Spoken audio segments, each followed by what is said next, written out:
আপনার মুখে কি রুচি নেই? আজ এমন একটি রেসিপি শেয়ার করব আপনাদের সাথে, যা একবার খেলে আপনার মুখে রুচি ফিরে আসতে বাধ্য।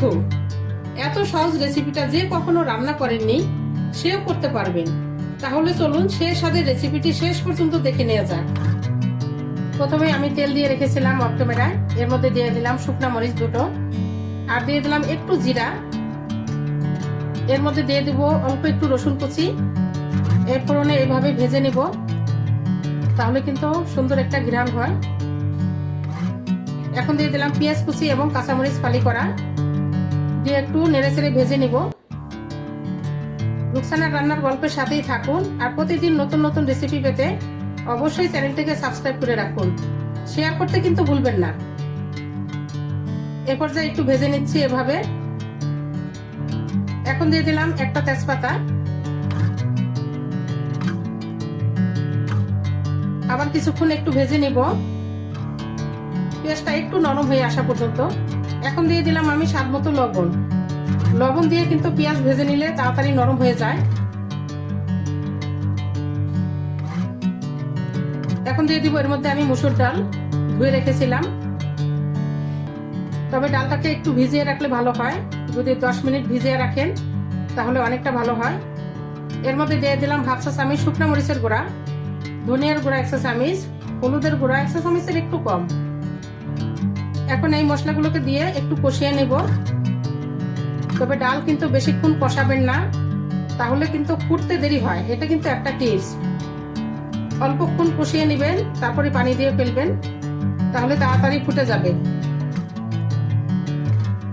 আপনারা কে কোন জায়গা থেকে ভিডিওটি দেখছেন প্লিজ একটা লাইক দিয়ে পুরো ভিডিও দেখে নেবেন। আপনাদের ভালোবাসায় আমি এগিয়ে যেতে পারবো। এই যে দেখুন পরিমাণ মতো পানি দিয়েছি। এখন ঢেকে আমি রান্না করে নেব।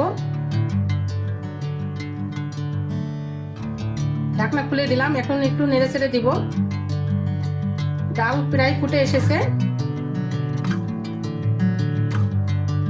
এই পর্যায়ে দিয়ে দিব আমি আমড়া ডালের মধ্যে।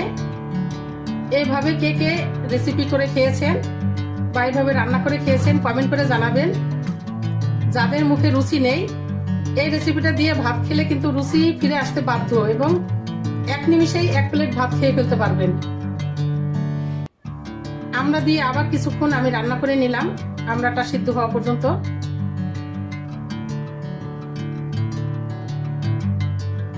এ পর্যায়ে আরো দুটো উপকরণ দিয়ে দিব আমি ডালের মধ্যে। দিয়ে দিলাম ভাজা জিরার গুঁড়া 1 চা চামচ। এই ভাজা জিরার গুঁড়াটা দিলে কিন্তু ডালের মধ্যে সুন্দর একটা ঘ্রাণ বের হয়, খেতে ভালো লাগে।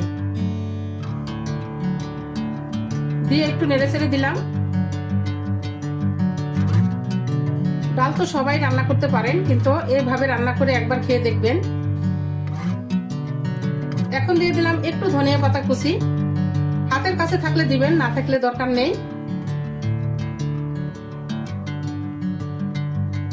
একটু নেড়ে ছেড়ে দিব। আমার রান্না কিন্তু প্রায় শেষের দিকে।